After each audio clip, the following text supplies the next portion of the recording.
Super, merci beaucoup Olivier. Bonjour à tous. Déjà merci d'être présent aujourd'hui sur ce webinaire. Je vois qu'il y a pas mal de participants, ça fait plaisir et on est sur aujourd'hui un sujet qui est vraiment d'actualité.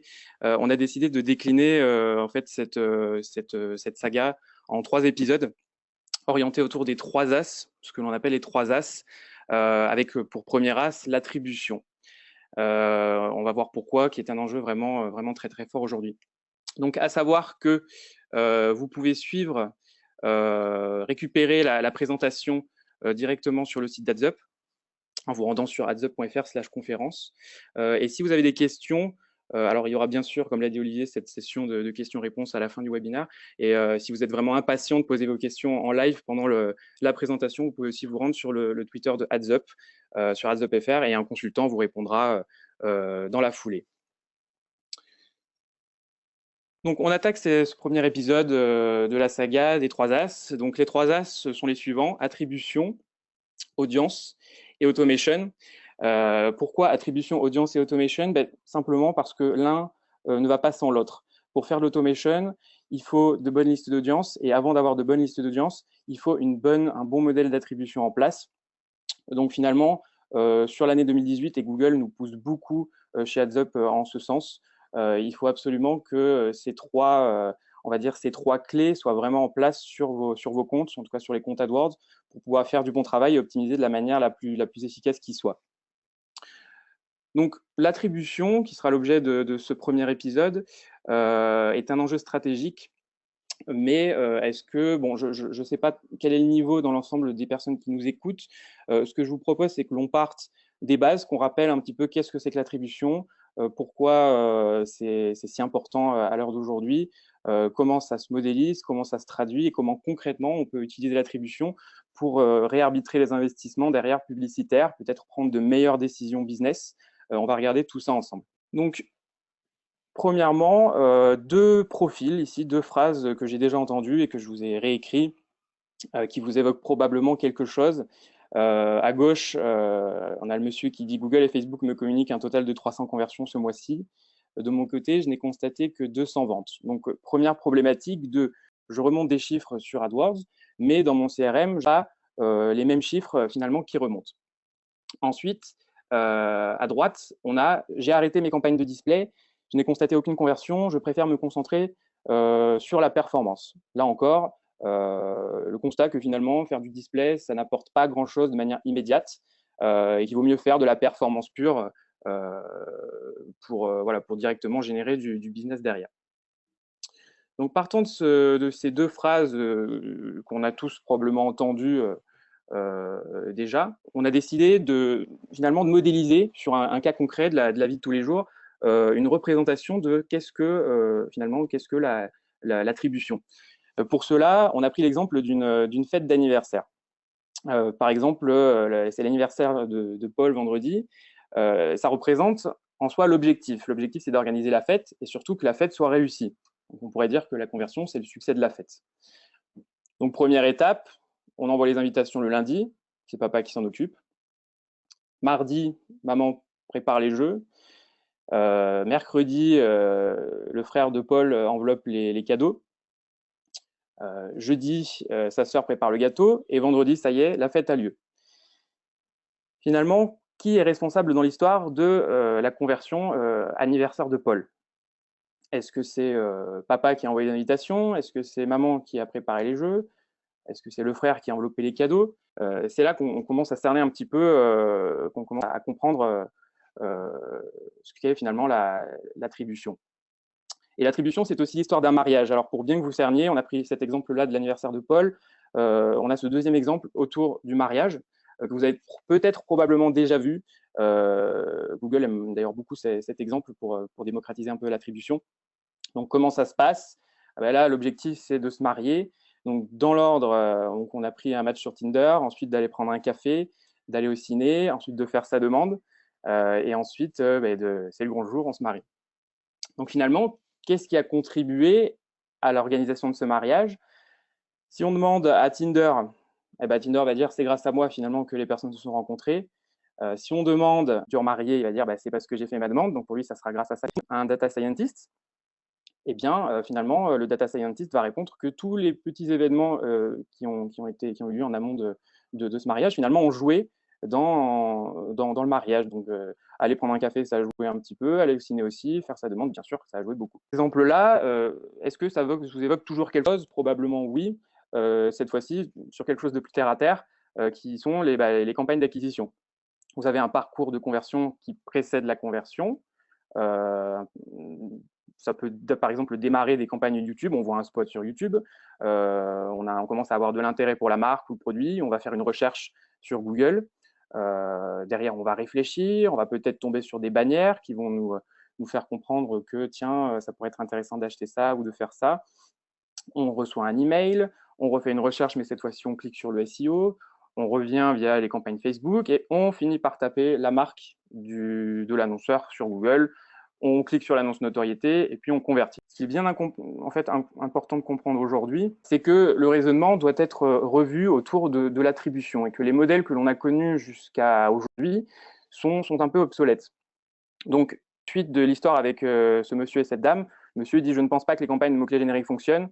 Pour nous, les coûts d'acquisition sont bien trop élevés pour justifier la poursuite des investissements. » Et madame dit « Je ne vois vraiment pas la valeur des campagnes mobiles. Je vais ajuster les enchères mobiles à moins 80%. » Probablement que ces deux personnes raisonnent, entre guillemets, à l'ancienne. Parce qu'aujourd'hui, on n'est plus sur le parcours idéal qu'on imaginait il y a quelques années, sur un parcours de conversion où on se disait, bon, on va avoir quelques points de contact, essentiellement PC, d'ailleurs que PC à une époque, qui précède la conversion. Aujourd'hui, le parcours est bien plus mobile et complexe que jamais. On a ici une représentation, les mobiles, les tablettes qui sont insérées, et pas seulement. Vous voyez aussi qu'il y a des conversions physiques, si tant est que vous avez des magasins. Donc les parcours sont multiples, on peut commencer sur mobile, revenir via un ordinateur, convertir dans la boutique. Donc vous avez une problématique multicanal, multi-device qui vient se mettre en place et cela explique qu'aujourd'hui il est très complexe de piloter le suivi des conversions et finalement d'arbitrer, de placer les bons budgets sur les bons canaux d'acquisition. Finalement, la question aujourd'hui est de dire comment est-ce que l'on pondère tous ces points de contact pour tendre vers une optimisation maximale de ces investissements, ni plus ni moins. Donc les trois challenges de l'attribution aujourd'hui sont les suivants. Vous avez le premier challenge qui est d'arriver à répartir les conversions que vous remontez au travers des différents keywords qui ont joué, donc sur la partie search. Le challenge numéro 2 consiste à répartir le crédit des conversions au travers des devices, cette fois-ci. Et le challenge numéro 3, répartir le crédit des conversions au travers des canaux d'acquisition. Est-ce que ça vient d'une campagne Gmail? Est-ce que ça vient de YouTube, de Google, etc. Donc, aujourd'hui, on va regarder un peu ensemble comment répondre à ces enjeux, comment faire en sorte que, on arbitre de la meilleure manière qui soit.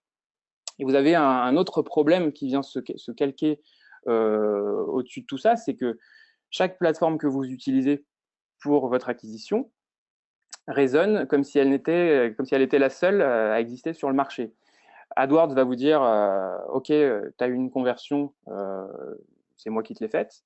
Facebook, si tant est qu'il est intervenu aussi dans la chaîne qui a précédé cette conversion, va dire ok, moi aussi j'ai fait une conversion. Peut-être que vous faites du Criteo, peut-être que vous utilisez double-clic. Bref, quelle que soit la régie, là ce ne sont que quelques exemples, les tags que vous allez placer sur votre site vont remonter pour la régie la donnée de conversion. Sauf qu'en réalité, il n'y a qu'une conversion. Donc oui, derrière cette donnée unique de conversion, bon, chaque plateforme va s'attribuer finalement le crédit de la conversion. Et alors qu'en réalité, derrière, sur le CRM, vous n'avez qu'une seule conversion. C'est bien là, aujourd'hui, qu'est le problème. D'où l'importance d'utiliser aujourd'hui des plateformes qui vont venir dédupliquer les conversions. En fait, qui vont agréger l'ensemble de vos canaux d'acquisition au même endroit et répartir la conversion unique que vous avez eue au travers des différents canaux. Google Analytics, qu'on a mis ici, est un exemple d'outil gratuit qui peut vous permettre de faire cela. On va rentrer plus progressivement dans le détail de tout cela. Donc, je pense que vous avez saisi le principe, le concept. Ceux qui sont déjà familiers avec toutes ces notions n'ont probablement pas appris grand-chose de nouveau. Pour ceux qui sont plus novices en la matière, j'espère vous avoir un peu sensibilisé à ce concept-là d'attribution et déjà vous arriviez à cerner un petit peu de quoi il s'agit et pourquoi aujourd'hui c'est important pour arbitrer ces investissements. Donc tout ça, c'est très bien, mais comment derrière agir pour pouvoir mettre en place tout ça? Comment on raisonne? Quels sont les outils? Voilà, on va rentrer un petit peu dans le détail de ce qui existe et de ce qui se fait aujourd'hui. Donc, de manière un peu plus technique, il existe plusieurs modèles qui sont prédéfinis. Ici, je parle pour la plateforme Google AdWords. Vous avez des modèles d'attribution qui sont définis et qui sont basés sur des règles prédéterminées. Vous avez les modèles classiques qui sont le last click et le first click. Vous avez des modèles basés sur l'emplacement. On va revenir en détail sur tout cela. Donc, le modèle qui est le plus utilisé aujourd'hui encore, malheureusement, surtout en France, c'est le modèle last click, qui est un modèle de dernière interaction. Donc, comment ça fonctionne?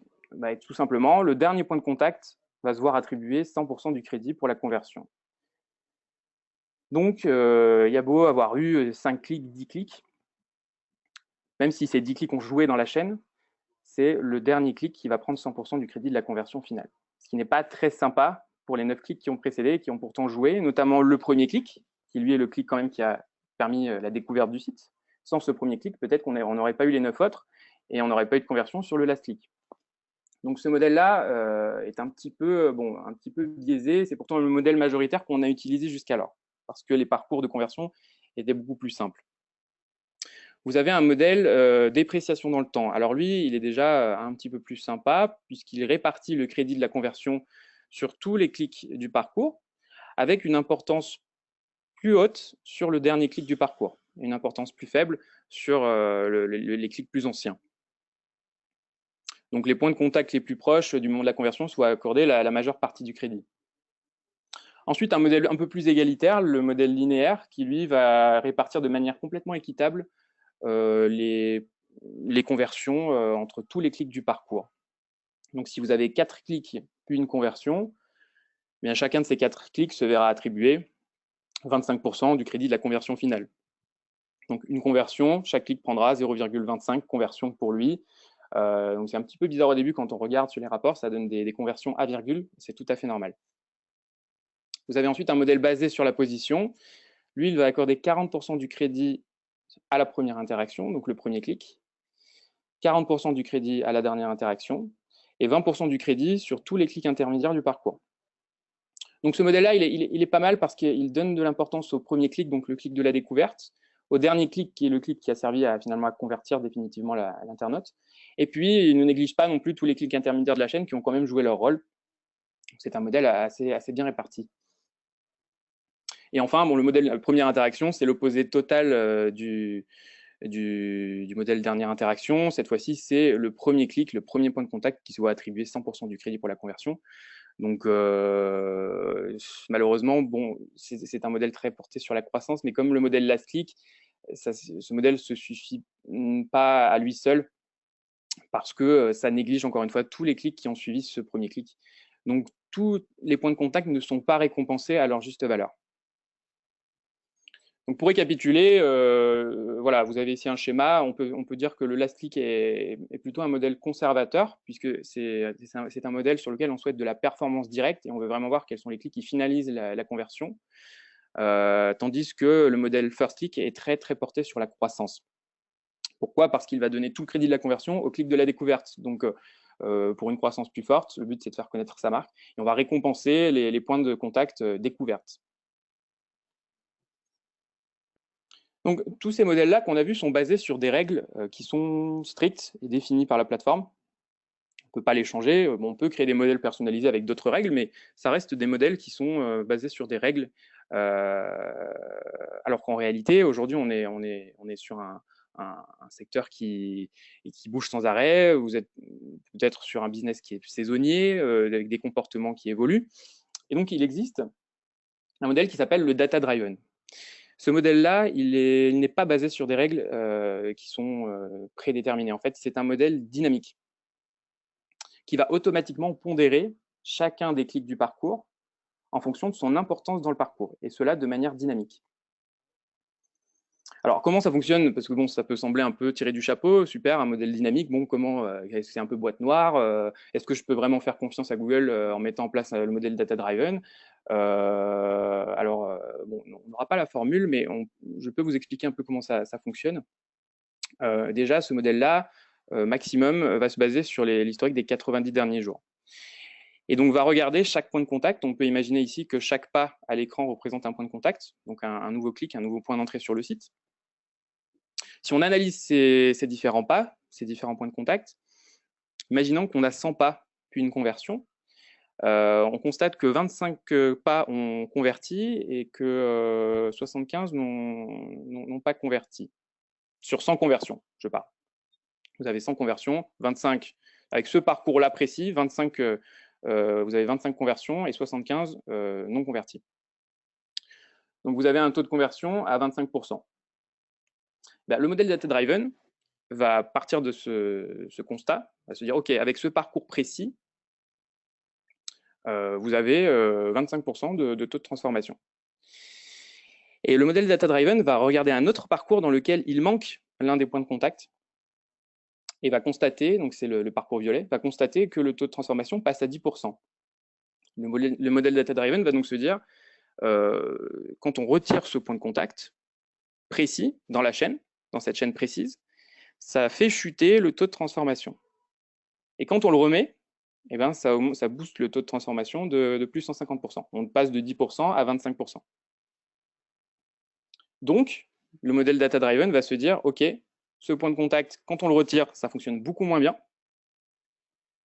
Donc, le modèle va pondérer ce point de contact précis, plus que les autres. Parce que quand on l'enlève, ça ne fonctionne plus, ou beaucoup moins.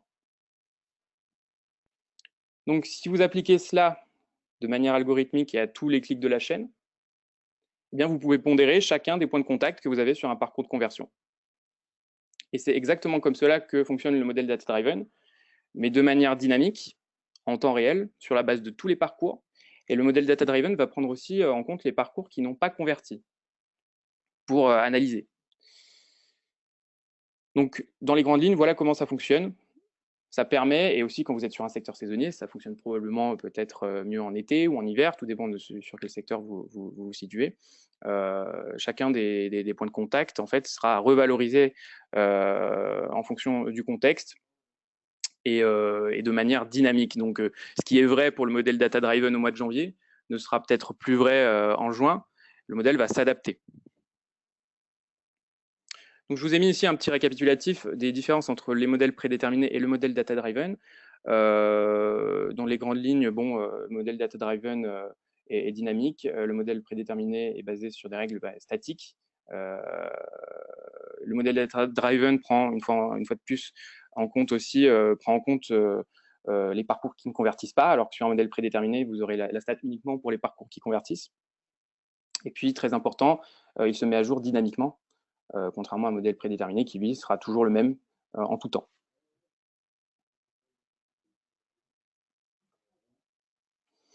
Donc tout ça, c'est très bien, mais bon, finalement, quelle est la meilleure option pour son business? Est-ce que je prends le linéaire? Est-ce que je prends le last click? Est-ce que je prends le first click? Le modèle en U? Le data-driven? La question se pose. Donc vous avez deux cas de figure. Vous avez le cas où vous avez le modèle data-driven est éligible, et nous, on recommande vivement si vous l'avez à disposition, bien sûr, de passer sur le modèle data-driven. Le modèle data-driven, vous l'aurez à disposition sur votre compte sous réserve d'un volume suffisant, c'est-à-dire un minimum de clics et un minimum de conversions. 15 000 clics environ, 500 conversions, ça peut varier, mais on est autour de ces chiffres-là. Donc, si vous avez le modèle data-driven, testez-le. Et dans tous les cas, ne sélectionnez plus de modèle dernier clic ou de modèle premier clic, qui dévalorise complètement la plupart des clics de la chaîne. Alors, si malheureusement vous êtes sur un compte qui a des volumes un peu plus faibles, le modèle data-driven ne sera pas disponible. Vous aurez une petite notification de Google qui dira malheureusement les volumes sont insuffisants. Donc, vous pouvez très bien partir sur un modèle basé sur la data, donc dépréciation dans le temps, linéaire ou basé sur la position, que vous pouvez ensuite jauger en fonction de si vous êtes plus sur une optique conservatrice, performance immédiate, ou sur une optique un peu plus voilà, d'aller de l'avant, un petit peu plus dire qu'on voilà, qu'on va attribuer du crédit vraiment à tous les clics de la chaîne de manière un peu plus équitable.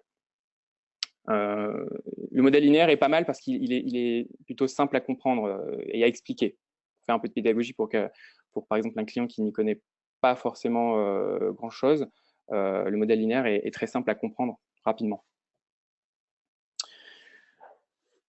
Donc, il y a une manière aussi de regarder quelle est la meilleure option. Vous pouvez aller directement sur votre compte AdWords, aller sur Outils, Conversion. Vous avez une rubrique dédiée à l'attribution et vous pouvez faire une comparaison de vos modèles sur la base de votre historique de compte et de conversion. Donc là, on voit sur la capture d'écran qu'on compare un modèle last click avec un modèle data-driven. Et ça peut aider à prendre la décision de se dire, bon, ok, est-ce que je passe sur le data-driven? Est-ce que je conserve le last click? Là, on voit ici, par exemple, que la campagne numéro 3, donc la ligne 3, fait 4,39% de conversion supplémentaire lorsqu'on la regarde avec un modèle data-driven. Ça veut dire quoi? Ça veut dire que probablement cette campagne n'intervient pas beaucoup, en tout cas moins qu'en data-driven, de manière last click. Elle est moins là en tant que dernier point de contact. En revanche, elle a son importance, une importance capitale dans la chaîne, puisqu'avec le data-driven, on voit que le nombre de conversions associées à cette campagne est beaucoup plus élevé. La pondération est différente. Donc attention aussi à ne pas confondre attribution et contribution. Ce sont deux choses différentes. Jusque-là, on vient de parler d'attribution. Donc de quelle manière les conversions sont réparties entre tous les clics de la chaîne. C'est un petit peu la tour de contrôle. C'est sur le rapport, voilà, qu'est-ce que je vais avoir, quel mot-clé a généré combien de conversions, quelles campagnes ont généré quelles conversions, etc. C'est votre tour de contrôle. Vous attribuez d'une certaine manière vos conversions sur l'ensemble de vos points de contact. La contribution, elle, est plus portée sur la synergie, c'est-à-dire qu'on va regarder de quelle manière certaines campagnes, mots-clés ou annonces viennent assister d'autres conversions. Donc de quelle manière, par exemple, une campagne est venue contribuer à une conversion qui s'est réalisée sur une autre campagne. Ce sont vraiment deux choses différentes.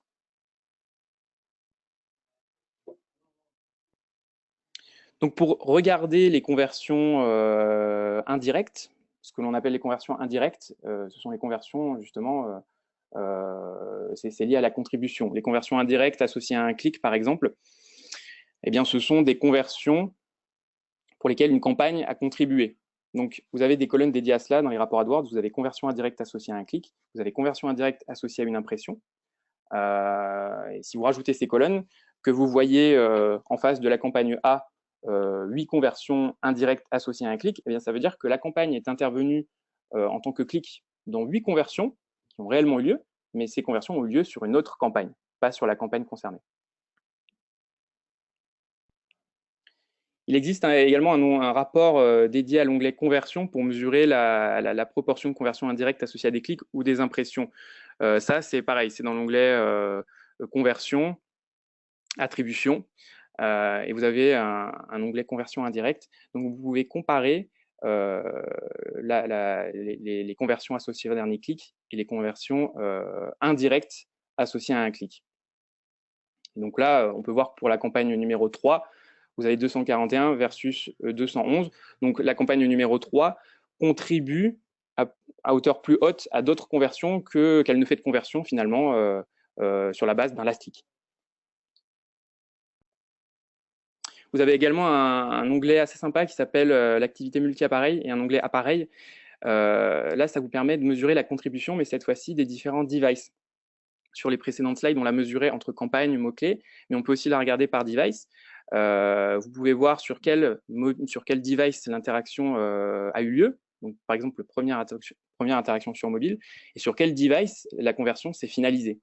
Par exemple, on voit que 28 conversions sont issues d'un premier point de contact sur mobile, mais se sont finalement conclues sur une tablette. Idem pour les ordinateurs, on voit que 10 conversions ont démarré, le premier point de contact a été sur un ordinateur, mais finalement, l'internaute a finalisé sa conversion via un retour depuis sa tablette. Vous avez également la possibilité, sur votre historique de data et de conversion, de faire des comparaisons directement dans les rapports Google AdWords, sans passer par des onglets dédiés, avec des colonnes qui s'appellent conversion modèle actuel, coût par conversion modèle actuel, valeur de conversion modèle actuel. En fait, qu'est-ce que c'est? Le modèle actuel, en fait, il contient les données historiques de vos conversions, mais il va vous les restituer sur la base du nouveau modèle d'attribution qui est en place sur votre compte. Donc, si vous êtes passé sur un modèle data-driven et qu'initialement vous étiez en last click, dans la colonne conversion, vous aurez les conversions last click jusqu'au jour où vous avez décidé de basculer en data-driven. Et une fois la bascule en data-driven opérée, ça remontera en mode data-driven à partir de ce jour-là. Alors que la colonne modèle actuelle, eh bien celle-ci, elle fera en sorte de vous montrer l'attribution des conversions telle qu'elle est, telle qu'elle était en fait sur la base de votre historique.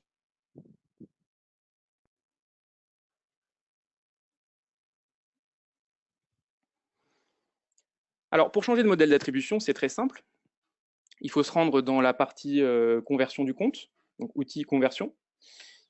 Il faut partir sur un tag précis et vous avez la possibilité de sélectionner d'autres modèles d'attribution. On le voit ici sur la capture d'écran, last click, first click, linéaire, data driven, etc. Donc là, on voit que le data driven est disponible. Moi, je vous conseille vivement de tenter le data driven. Vous avez aussi la possibilité d'inclure ou non dans les conversions le tag en question, sachant que ça fera l'objet de la partie sur l'automation, mais vos stratégies d'enchères ne se baseront que ce qui remonte dans la colonne conversion. Donc, si vous êtes un e-commerçant, que vous vendez des produits et que vous proposez aussi de télécharger un catalogue, par exemple, il vaut mieux remonter dans la colonne conversion uniquement les vrais achats de produits plutôt que les téléchargements de catalogues qui ne représentent pas des conversions réelles et sur lesquelles on n'a pas forcément envie de s'appuyer pour la stratégie d'enchère. Donc, vous avez fait la bascule. Ça y est, c'est le grand jour. Vous basculez par exemple sur un modèle data-driven. Alors, il y a un effet qui commence à se produire, c'est que vos conversions vont commencer à se fractionner. C'est-à-dire qu'entre tous les clics d'AdWords, vous allez avoir 0,2 conversions par-ci, 1,8 conversions par-là. Bon. Il y a un effet aussi qui arrive, c'est que les conversions viennent s'attribuer sur AdWords à l'heure, enfin, au jour où la personne a cliqué. Donc, si moi je clique aujourd'hui, mais que je convertis seulement dans 3 jours, eh bien, ma conversion remontera sur le jour où j'ai cliqué, donc 3 jours avant. Donc, quand on est sur un modèle réparti, vous imaginez bien que quand il y a 10 clics, ces clics-là ne se produisent peut-être pas tous le même jour. Vous allez avoir le jour A, 3 clics, le jour B, 5 clics, etc., etc. Et donc, quand la conversion se produit, le crédit de la conversion est dispatché entre tous les clics sur les différents jours. Donc, il se produit un effet finalement de comment dire, le schéma parle de lui-même, mais vous allez avoir des conversions qui remontent en fait plus tardivement sur des jours précis. Et donc ça a de l'impact aussi quand vous faites vos reporting, c'est-à-dire que si vous faites un reporting par exemple sur le mois de mars, vous le faites début avril. Si vous le faites le 1er avril, eh bien vous n'aurez probablement pas toutes les conversions potentielles qui peuvent remonter sur mars. Donc il est plutôt conseillé d'attendre autour du 4-5 avril. Après, tout dépend du délai de conversion moyen que vous constatez. Plus le délai est long, plus vous risquez d'avoir des clics, des points de contact, donc plus ça risque de s'étaler. Mais évitez, grosso modo, de faire des conversions, enfin des reporting, pardon, le lendemain ou immédiatement. Sachant aussi, au passage, qu'avec le modèle data-driven, la remontée peut prendre un petit peu de temps, parce que Google calcule derrière, donc ça peut prendre 24-48 heures, voire un peu plus. Donc là, on a parlé de la partie pure AdWords. Donc vous voyez le champ des possibles qu'il existe sur AdWords, et on n'a pas parlé de Google Analytics. Google Analytics, ce qu'il faut bien avoir en tête, c'est que ça n'est pas un outil d'attribution. C'est un outil, vous pouvez observer des comportements, des données d'audience, remonter des conversions, mais en aucun cas, ça n'est un outil d'attribution. Sur Analytics, le modèle par défaut, c'est le last click indirect. Qu'est-ce que c'est que le last click indirect? Google, sur tous les rapports Analytics, va remonter le crédit des conversions sur le dernier point de contact en fait, de la chaîne, hors accès direct. Donc, si j'ai un parcours, par exemple, SEO, SIA, accès direct, conversion, eh bien, la conversion pour Analytics passera sur le SIA. Et ça, c'est le cas sur tous les rapports Analytics. Mais vous avez quand même des onglets dédiés un petit peu pour comparer les modèles. Donc là, vous avez l'onglet multicanaux qui permet de regarder en fait entre chaque canal le volume de conversion remonté. Vous pouvez regarder aussi comment la chaîne évolue, est-ce qu'il y a des parcours de conversion récurrents. Et l'avantage d'Analytics, bien sûr, c'est que vous allez avoir tous les canaux qui remontent. Contrairement à AdWords, où lorsque vous placez un modèle d'attribution sur AdWords, ça va se répartir sur tous les clics AdWords, alors que sur Analytics, ça va se répartir sur tous les clics de la chaîne AdWords, SEO, email, etc. Et vous avez un onglet qui est très très sympa, qui vous permet de comparer les différents modèles d'attribution. Donc, par exemple, ici, on compare la première interaction et le last click. Bon, le last non-direct click, on va dire que c'est le last click. Et on peut voir de manière très claire, en fait, qu'est-ce qui se passe en fonction de chacun des modèles.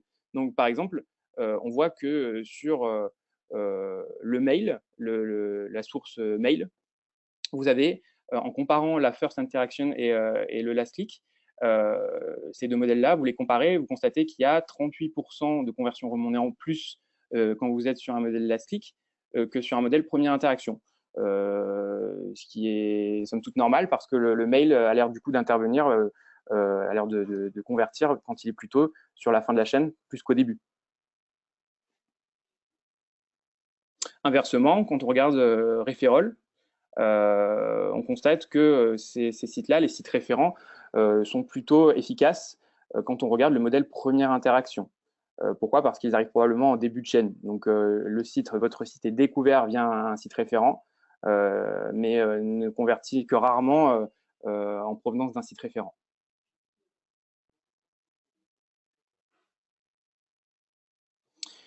Là, je vous ai mis un petit tableau qui compare la façon que chacune des plateformes a la manière que chacune des plateformes a de comptabiliser les conversions. Et elles sont nombreuses. On ne va pas s'éterniser sur tous les détails, et encore, ça n'est pas exhaustif.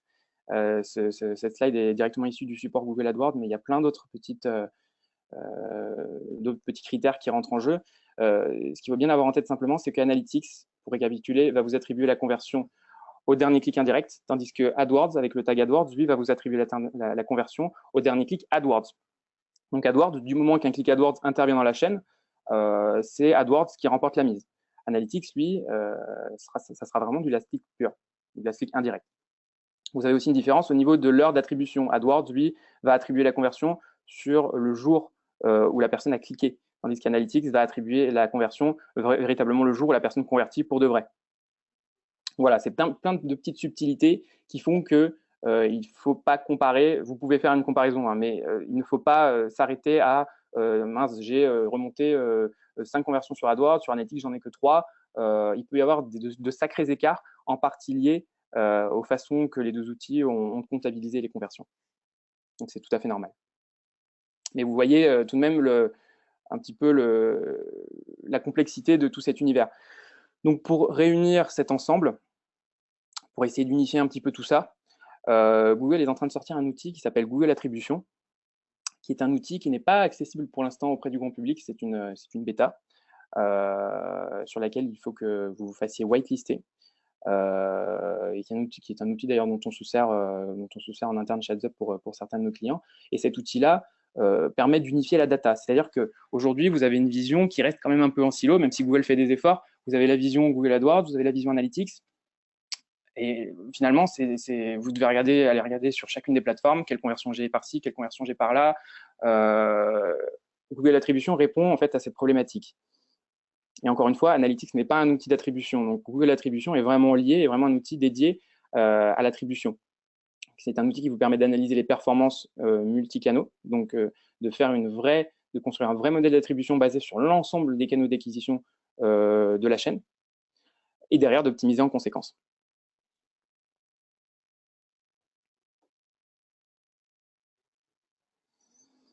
Alors ça, c'est pour la partie attribution. Et tout ce dont on a parlé ici concerne des conversions qui se produisent sur votre site. Mais il y a d'autres possibilités. Vous avez par exemple des conversions qui se produisent hors ligne. Je m'explique. Par exemple, imaginons que vous vendez des piscines. Eh bien, vous allez recevoir sur votre site des leads de personnes intéressées par vos piscines, qui veulent un devis. Vous allez remonter les demandes de devis. C'est très bien. Mais derrière, vous n'avez plus de visuel sur ce qui se passe. C'est-à-dire que, est-ce que le prospect numéro 1 a commandé une piscine, ou est-ce que c'était un prospect non qualifié? Est-ce que le prospect numéro 2, pareil, a commandé sa piscine? Où est-ce qu'il en est? Est-ce qu'il a été rappelé par le commercial? Bref, vous n'avez pas de vision sur la plateforme de base. Il existe un système qui s'appelle le Gclead, qui est nativement intégré à la plateforme AdWords, que les plus aguerris connaissent, je pense. Ça n'est pas nouveau, mais c'est sous-exploité. Le Gclead, en fait, vous permet de faire le lien entre la conversion qui se produit sur le site et la conversion hors ligne. Comment ça fonctionne? C'est très simple. Derrière une visite que vous avez en provenance d'AdWords, dans l'URL de la page, Google va insérer un identifiant unique qui s'appelle le Gclid. Lorsque la personne remplit votre formulaire pour acheter des piscines, donc pour avoir un devis, lorsqu'il valide son formulaire, il faut que vous remontiez dans votre base de données, dans votre CRM, l'identifiant Gclid associé aux informations qu'a rempli l'internaute. Donc par exemple, vous allez avoir Monsieur Dupont, numéro de téléphone, adresse email et Gclid. Donc à vous de remonter le fameux Gclid qui est attribué à tous les clics en provenance d'AdWords, sans aucune exception. Derrière, vous allez avoir une base de données Gclid. L'idée, c'est de dire aux commerciaux, OK, à la fin du mois, tu m'envoies la liste des Gclid qui ont réellement commandé la fameuse piscine. Tu me les importes sur AdWords. Et en important ces Gclid sur AdWords, les Gclid vont venir automatiquement se matcher avec les campagnes, les mots-clés, les groupes d'annonces qui ont généré ces fameuses conversions. Donc, vous allez avoir une vision en fait de ce qui s'est passé hors connexion et de quels sont les leads qui ont vraiment été quali et qui ont vraiment acheté la piscine. Donc, vous pouvez vous apercevoir avec ce système que finalement, une campagne générait énormément de leads, mais finalement, c'était que des leads pas quali et qu'une autre campagne peut-être un peu plus confidentielle générait quelques leads, mais que tous les leads transforment. Donc, vous allez réallouer les investissements sur la petite campagne et essayer de la développer plutôt que d'axer vos efforts sur la grosse campagne qui génère des leads pas quali. Ici, vous avez un exemple, parce que ce système-là, on s'en sert bien sûr pour AdZup. Donc, à chaque fois qu'il y a une demande de devis, par exemple, sur le site, eh bien, on remonte le Gclid associé à cette demande et derrière, on regarde quels sont les Gclid qui ont réellement abouti derrière à une collaboration. Et donc, ça nous permet d'optimiser les investissements, ni plus ni moins. Vous avez, pour finir, une deuxième source de conversion. Ça, c'est plus dédié à ceux qui possèdent des boutiques physiques. C'est une fonctionnalité qui s'appelle Store Visits. Et cette fonctionnalité-là, en fait, elle permet d'identifier les personnes qui sont venues sur votre site via AdWords et qui se sont rendues derrière dans votre point de vente. Donc, ce sont des conversions finalement en boutique physique. Comment ça fonctionne? Alors, bien sûr, encore une fois, on n'a pas toute la formule, mais vous avez très probablement eu déjà sur votre téléphone Android des notifications de Google demandant vous êtes rendu dans tel café ou est-ce que vous pourriez donner votre avis sur cet endroit.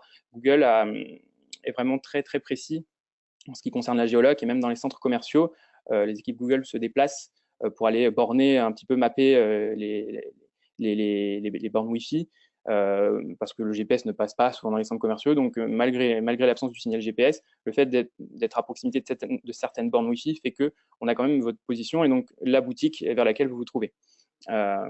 Bien sûr, on n'a pas tout, nous en dur en tant qu'agence, on n'a pas toute cette data, c'est complètement anonymisé. La seule chose que l'on aura, qu'on peut avoir sur le compte AdWords, c'est des remontées de conversion dans une colonne qu'il faut configurer, qui s'appelle du coup, qu'on peut appeler Store Visit, et ça remonte les conversions qui ont lieu dans les magasins physiques. Donc typiquement, une campagne mobile, par exemple, si votre site mobile n'est pas top, mais que vous avez tout un réseau de magasins, peut-être que le mobile ne convertit jamais sur le site et que sur le papier, lorsque vous regardez vos conversions sur le site mobile, c'est catastrophique. On pourrait être tenté de dire, OK, on va couper le mobile, ça ne sert à rien tant que j'ai pas mon nouveau site, mais peut-être que vous allez constater avec Store Visit que derrière cette visite sur votre site via AdWords, vous avez des personnes qui se rendent dans la boutique pour acheter le fameux produit. Donc ça permet, c'est une autre façon de piloter ces investissements. Voilà, on va passer à la phase de questions. Il y a peut-être des questions sur la présentation. Le sujet est très vaste.